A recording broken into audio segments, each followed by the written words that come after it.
Move over EU. The world now has a bigger free trade bloc. 15 nations signed a massive deal which has been called a coup for China that could redraw global supply chains and reconfigure the global economy. How significant is the fact that the US was left out? I'm Ali Aslan, and today's newsmaker is Asia Pacific's new trade pact.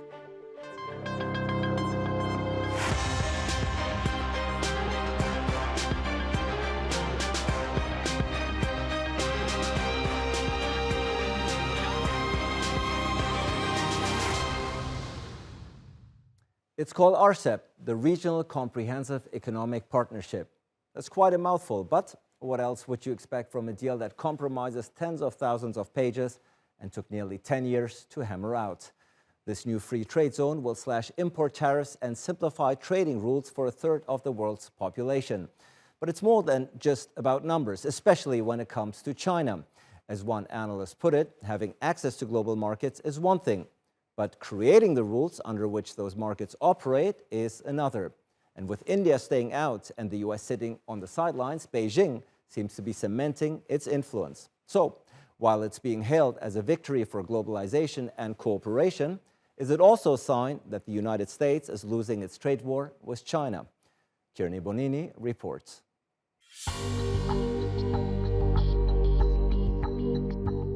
After 8 years of talks, a moment of celebration.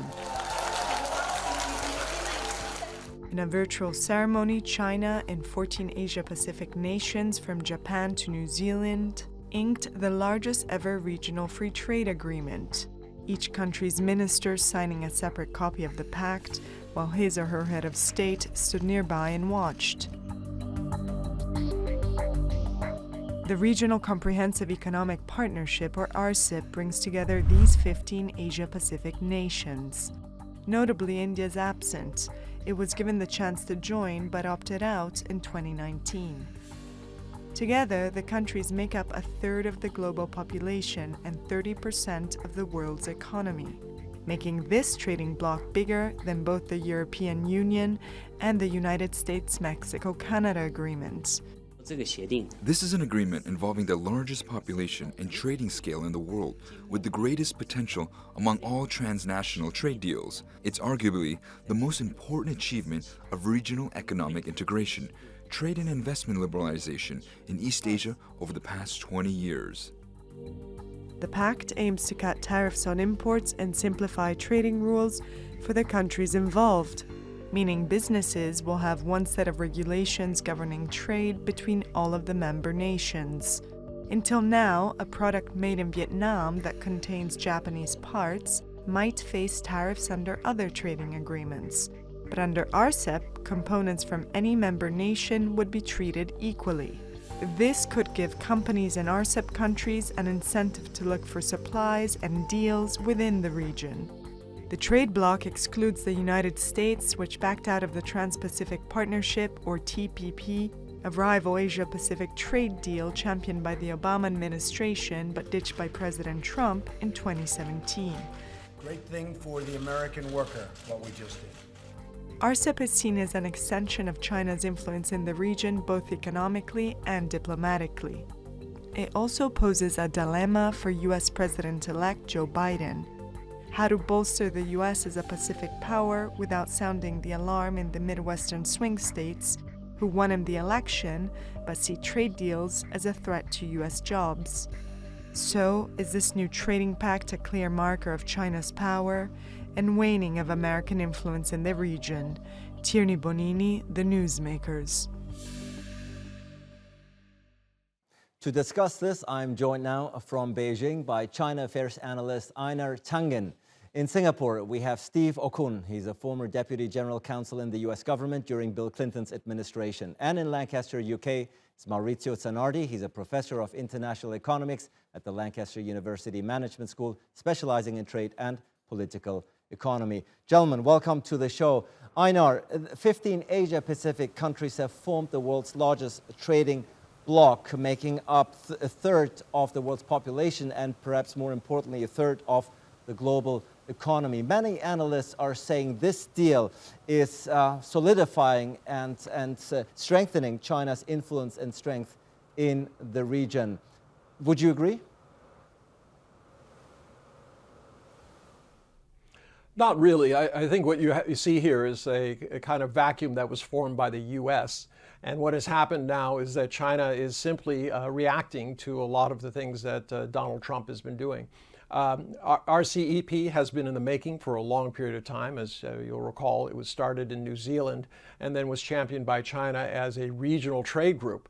And basically in competition with TPP. But when the U.S. left that, and was basically making sure that the WTO was ineffective, China moved ahead just simply because it had to. And remember, this is not China's bloc. There are 5 countries from TPP who are a member of this 15-nation consortium. So it would be a mistake to say that everybody is just kowtowing to Beijing when in fact it is a reciprocal arrangement that everyone agreed to. Absolutely, and to be sure, the question was not whether this deal was spurred or motivated by China alone, but whether this actually consolidates Chinese influence and power in the region. Well, yes, to a degree, but as I said before, it's not necessarily all about what China wants. This is a massive trade deal one way or the other, that's for certain. The numbers are quite impressive. You are very experienced in this field. So what do you make of this deal? What's your opinion? I mean, look, it's a significant deal on a number of factors. First, it shows multilateral trade has to go forward. It's going to go forward with or without the United States. TPP went forward without the United States. Rcep is going forward without the United States. It shows that the countries in Asia can set the rules as well for themselves. This is a deal that has all 10 members of ASEAN, Japan, Korea, China, and Australia and New Zealand. So it's significant that way. It's significant because it is going to make supply chains much more efficient here, especially when it comes to having a single rule of origin for goods that can move within the 15-member trading bloc. So it is a significant deal. It's not an earth-shattering deal. It doesn't get to the 21st century trade issues, especially when it comes to digital trade. That's out of the agreement. The environment's out of the agreement. Labor's out of the agreement. You know, SOEs and competition on a level playing field is out of the agreement. So it doesn't help when it comes to competition in a lot of China. So look, it's a significant agreement. It shows multilateralism is important. It shows trade liberalization can move forward without the United States, but it's not an earth-shattering deal. This is a significant deal, Maurizio, says Steve, but not an earth-shattering deal. Would you concur? Is that also your assessment and understanding of this free trade deal? Well, to me, it is an important deal. I broadly agree with what was said before, but let's not forget, with the Trump administration withdrawing from the multilateral trade stage, I mean, there has been a vacuum, and now this vacuum in Asia has been filled. That 10 Asian countries plus China, Japan, South Korea, Australia, New Zealand, as you were saying, accounted for around a third of population and GDP. This is massive. I agree with the other speakers, that especially that in the short term, we are not going to see major economic effects. But what I think is important here is the geopolitical value of this agreement. And what may build up to be is true labor, environment, competition issues are not part of the agreement now, but as part of the agreement, a secretariat is being formed, which will be working towards possibly these objectives, also depending how the other countries in Europe, in the Americas will react, and how maybe a new administration in the White House will approach multilateral trade issues. Einar, to pick up what Maurizio said about the symbolism, after all, this deal is bigger than both the US-Mexico-Canada agreement as well as the entire European Union. Is this also a signal on the part of the Asia-Pacific countries to the rest of the world? We're now here, we're now on the table, and we're ready to lead and be a very vital, if not leading part of this world? Well, absolutely. I mean, this idea that the U.S. is going to return to a unipolar power is gone. I mean, multilateralism is a fait accompli, and this proves it. So, you know, at this juncture, you know, the question is, how is the U.S. going to react to that, to this under Biden? Because if he, you know, he's in a difficult position. Question is, where does he go? And, you know, it's going to have to be negotiated. If he politically very difficult for him to join either one of the either TPP, because he would basically be giving up things that they had in the TPP, which were removed when the U.S. left. RCEP does not seem like a politically viable move. That only leaves him with WTO. But even in WTO, he's going to have to deal on a multilateral basis. This idea that he's been spreading, that the U.S. is back at the head of the table, I think that's a little bit premature. Steve, of course, Einar raises a very important question. The deal excludes the United States, which withdrew from the TPP in 2017, but now has an incoming administration, has a Biden administration who will take over in a couple of months. What do you reckon? What do you think their course of action will be in regards to this free trade deal? Well, you have to look at it in conjunction with U.S.-China relations. And everything that the Trump administration said about China when it came to unfair trade practices was accurate, right?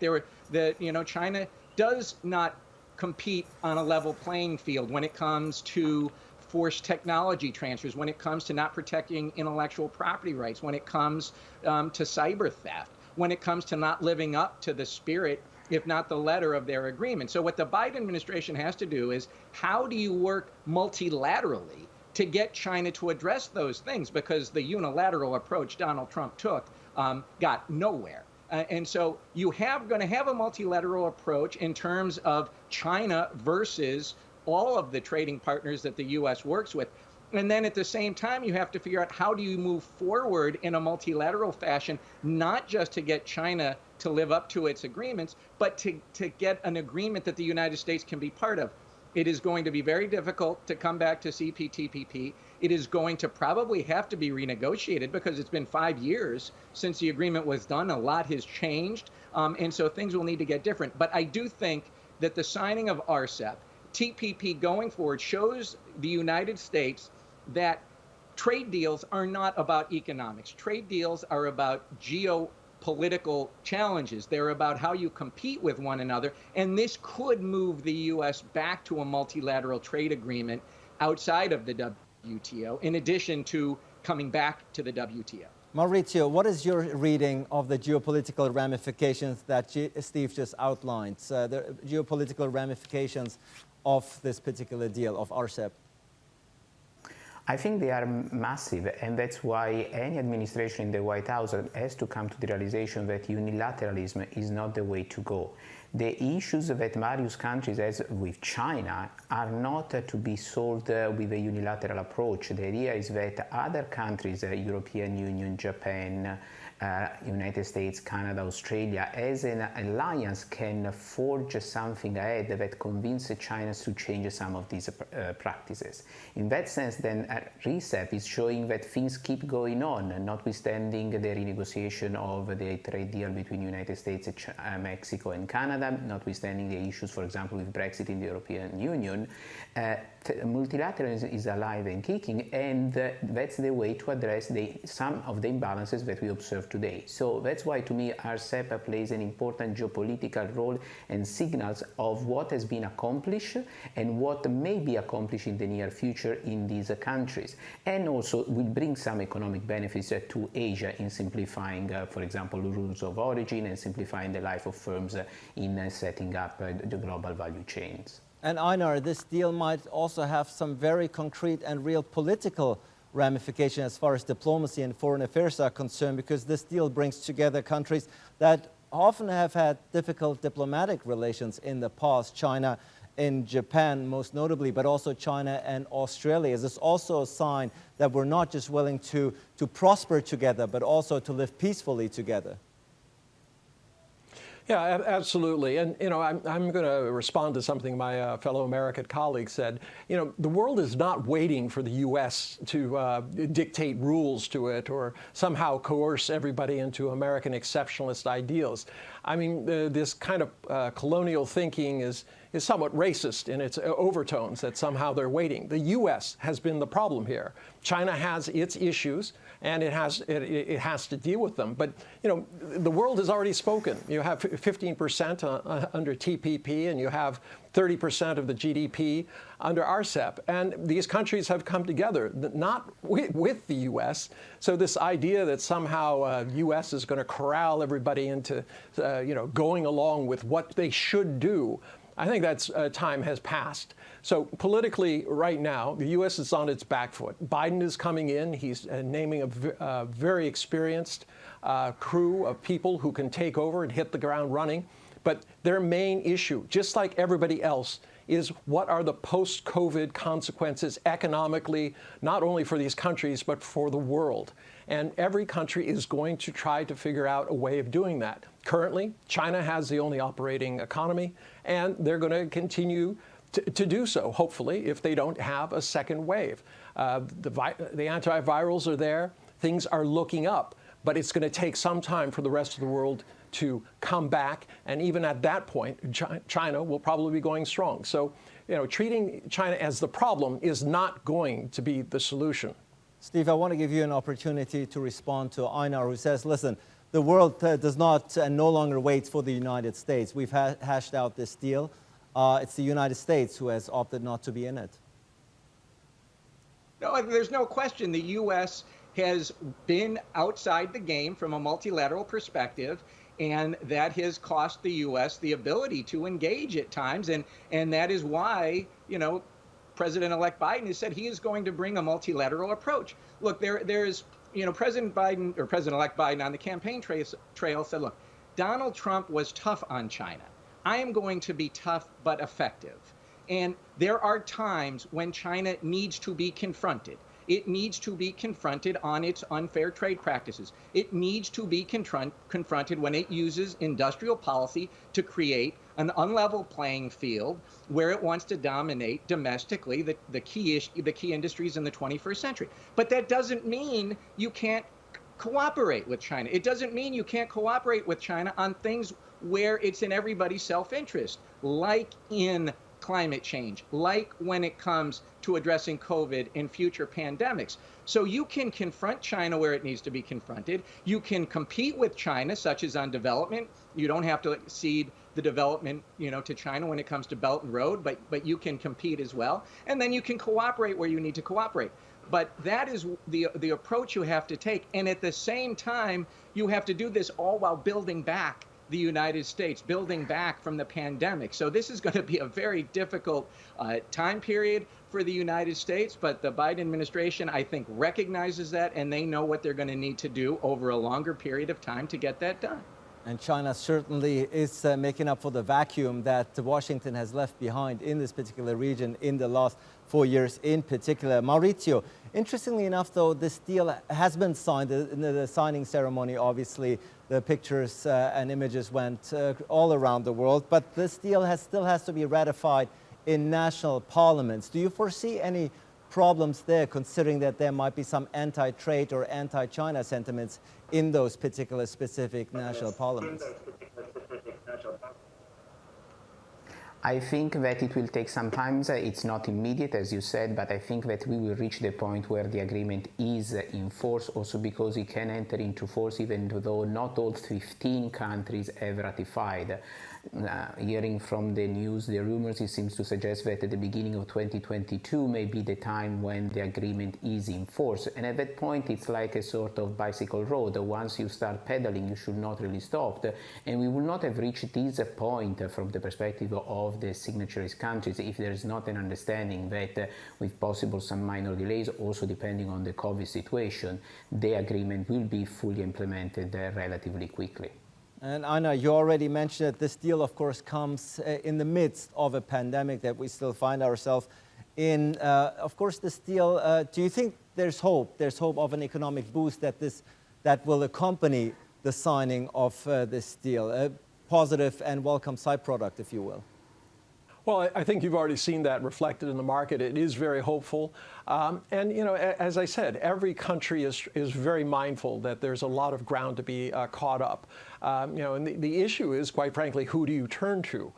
Do you turn to China, who's been fairly, even if you don't like their policies, has been fairly consistent in terms of performance and also carry through, versus the United States, which is going to be mired in debt. And, you know, you have to face the reality that about 83,000 votes in 4 states made the difference. If they had voted the other way, Donald Trump had gotten 83,000 more votes, he would continue to be president. It brings into this, the equation, the specter of how reliable the United States is. So this idea that the U.S. is going to go back to setting the agenda is not there. And, you know, countries are going to have to, in essence, fend for themselves or join together in, at the WTO and really try to make a go of it, get past the Doha round issues and start really putting together a global structure. But politically, hard to see the U.S. Responding to that in a positive way in the midterms or 4 years from now. Steve? I mean, look, this deal is going to take a while to implement. It is not going to be a short-term boost to the economy. The American Chamber of Commerce in Singapore just did a survey. 2 years into TPP, most businesses aren't taking advantage of it yet because it takes a long time to integrate multiple countries into your business planning, and it takes a long time for countries to issue their implementing regulations to carry out what they committed to. And if you look at Rcep, China took a 16-year exemption on tariffs when it comes to electric vehicles. So this agreement is going to take years, if not a decade or plus, to get the full benefits of the GDP growth. It is going to come, but it's not going to be the way to get out of the COVID economic crisis. But what businesses are doing is that businesses are going to go where the market dictates that they go. For almost all businesses, China is not an option. China is essential. And businesses are going to be in China because it is a great market with great people. And so this is not going to, if anything, this may help a bit. But you also have to remember outside the pandemic that people want resilience in their supply chains. They don't want to put all of their manufacturing in China. So in a way, Rcep is going to help because you can move some of that manufacturing outside of China, keep it and keep all the benefits of manufacturing in China from a tariff perspective. So this is going to help with resilience in supply chains. It's going to help in diversification in supply chains. It's going to help everybody who's in Rcep take advantage of getting into China, which is the largest market, of course, out here. So it is a long-term benefit to all of the members. And those include U.S. businesses who are operating within the trade bloc. Just because you're headquartered in Melbourne, Australia, or Melbourne, Florida is irrelevant, so long as you're operating within the system. So look, the deal is a win. Hopefully it will show the United States that multilateralism goes forward with or without them. The Trump administration approach was wrong, and that it will bring an alliance approach back to trade, which the U.S. needs to have. Maurizio, any doubt on your mind that this trade deal, Rcep, will have long-term positive effects and impacts on the 15 founding and signing member states? I think I'm pretty sure that there will be positive effects. Now, what I will not bet too much money is how big they are, following up on the previous comments, and when they will materialize. It takes time, also in the best intentions, but if I take into account the geopolitical consideration, then I'm sure that the benefits for the Asian countries will be quite substantial, and not only. The idea that within Rcep now firms can choose where to fragment their production and they don't have to fulfill 15 different rules depending on where they export to and from is going to dramatically simplify their life and possibly shift some of the production out of China and in other Asian countries without having to redesign their production processes to fulfill difficult rules of origin. So I'm sure that there will be positive benefits. When they will materialize, how they will materialize, we don't have a magic sphere that we can read into. It will also depend on how things progress after COVID. And there's going to be an after COVID situation, but how will that look like? What will be the response of the economies, the way we work, and the way that firms organize their production processes? So for sure there will be positive effects. I also think that there will be more broadly positive effects because of what we were saying before and the actions that they will spur on the other side of the oceans, and therefore overall it's a very positive step. Overall, a positive step which the 15 Asia-Pacific countries will benefit from. Einar Tangen, Steve Okun, and Maurizio Zanardi, thank you so much for your analysis on R-cep and its ramifications. And thank you out there for watching. Hope to see you again next time when we're back with a new edition of Newsmakers.